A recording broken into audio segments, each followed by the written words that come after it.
7. We're going to get to Brady in just a moment. We're going to get to, I think on Mondays, Joy, Colin does where Colin was wrong, where Colin was right. Yes. He does that for a segment on Mondays, right? Yes. Well, we could do a whole hour, a whole show, a whole week of where Nick was wrong and it just be repeated Tom Brady takes. We'll do something like that at 1 o'clock Eastern time. But where I want to start here quickly is with the MVP of the game, and that's Todd Bowles. And we'll get to Brady in 90 seconds, but first, let me give credit where it's due. What Todd Bowles did and what that defensive front did was wreck the entire game. Now, that's not a unique take. People are going to have that take throughout the day. If you watch the football game, you understand that's what happened. But the way he did it, I don't know if people understand. Todd, that game yesterday was the least any Todd Bowles team has blitzed in 5 years. The way he approached that game saying, you know what I love to do? You know what has gotten me here? Play man-to-man coverage and send people at the quarterback. Nope. We're going to play too high safety for 90+% of the game. We're going to trust that our front four can whoop your beleaguered offensive line, and we are going to see if what had been an unstoppable offensive attack for 3 years can finally be stopped, and it was. I understand the Bucs have excellent defensive players, but they are not the purple people eaters, and they looked like that last night, and that is where Todd Bowles gets massive credit. And to partially steal a take from my buddy Kevin Wildes, I know all the head coaching jobs are full, but if I'm a team, I am at least calling a meeting and saying, how happy are we with our head coach? Particularly if I'm, a team in the AFC West, like, say, the Denver Broncos, that is running it back another year with Vic Fangio, that maybe I say, you know what? Todd Bowles just did this to Patrick Mahomes. We got to go through Patrick Mahomes. Let's quietly contact his agent, see if he'd be available. So Todd Bowles, that coaching staff, Shaq Barrett, JPP, Sue, Vita Vea, those awesome linebackers, Devin White and Levante David, they are the story of yesterday. But the story of the season and the story that is most interesting big picture is, of course, what this means for Thomas Edward Patrick Brady, who is just, for some, the greatest person ever come into their sports life. And for the rest of us, for so many years, the bane of so many of our existences. And when we were watching Tom Brady yesterday, I know a lot of the discussion was the NFL GOAT combo. Can Mahomes make this a discussion, or can Brady put it out of reach forever? The answer to that is actually option C. Brady didn't put it out of reach forever, but there is now a Bob Beamon in the long jump in 1968 style gap between first and second. It is so large, it's incomprehensible that anyone come even close to it anytime soon. All the quarterbacks that have more than 2 rings are retired. The only quarterback active with 2 rings is Big Ben, and he is semi-retired. And then there's Pat and Aaron and Russell and a handful of others with 1 that have, 3 careers worth of rings to win if you're going to count the rings discussion to determine the GOAT.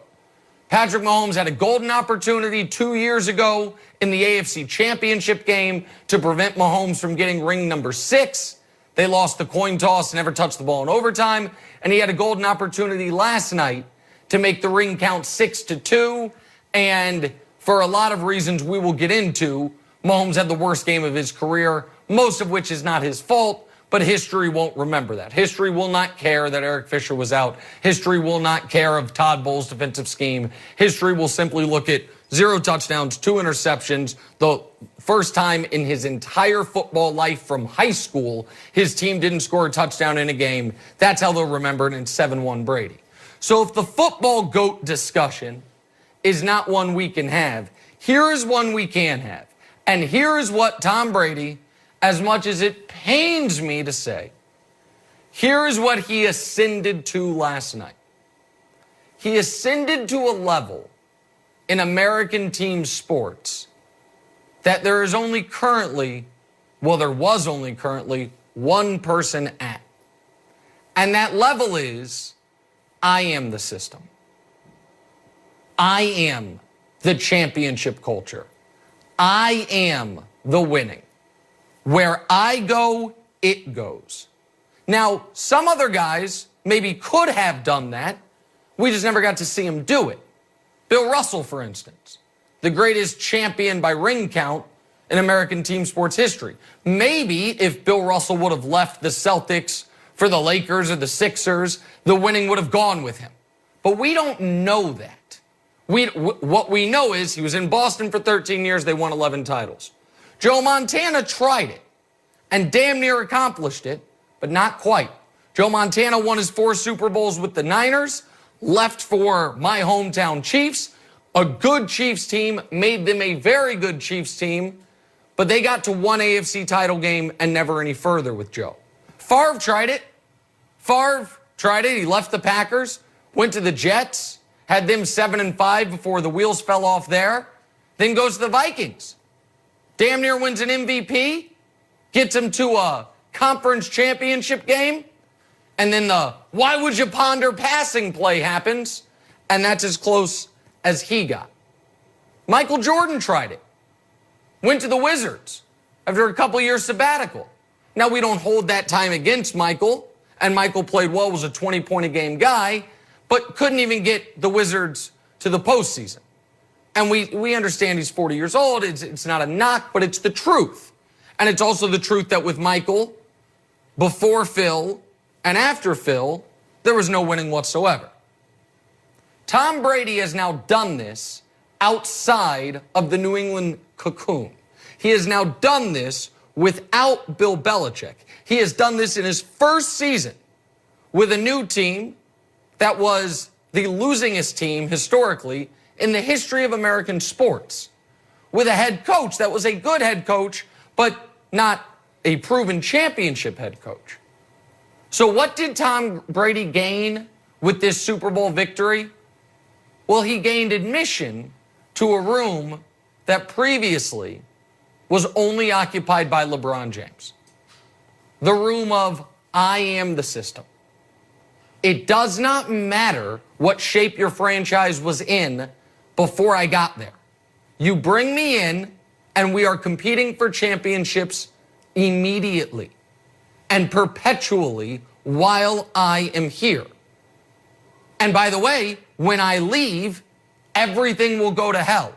I don't know if that's how it always will be in New England, but that's how it was in New England this year. Brady also took another page out of LeBron's playbook, which was, let me try dabbling in a little coaching. We heard throughout the year they're installing more of Brady's game plan, more of Brady's offense. And Brady obviously throughout the year took a page, vintage LeBron playbook. I'll be the unnamed silent partner that's not silent as far as the GM goes. I'm going to tell you some guys I would like. Hey, there's Gronk. I'm familiar with him. Let's bring him in. Oh, Antonio Brown, he's toxic. Nobody wants him. Toxic for good reason. Well, I'll let him live with me. Bring him in. And so when you look at the all-time greatest athletes in American team sports history, there are now 2 that we can confidently say, where they go, the winning follows.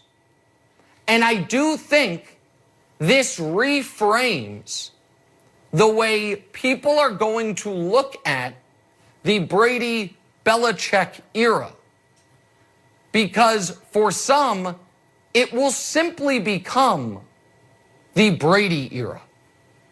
I don't know if that's fair, and I don't know if that will be long-standing, because if Bill has a good run without Tom, then he can reframe the conversation himself. But Brady set the bar so high. Even the biggest Tom Brady fans were not picking the Bucs to win the Super Bowl going into this year. Most weren't. I think there were a few that were. I think what you saw was people saying, well, even if Tom's really good, Belichick has time on his side. Belichick's going to coach longer than Brady will. Belichick can control so many different things. I think people were ready for the conversation to be starting to tilt fairly or unfairly in Belichick's favor. But what Brady ended any doubt about last night was he's the system. He is the culture. The winning follows him. And the fact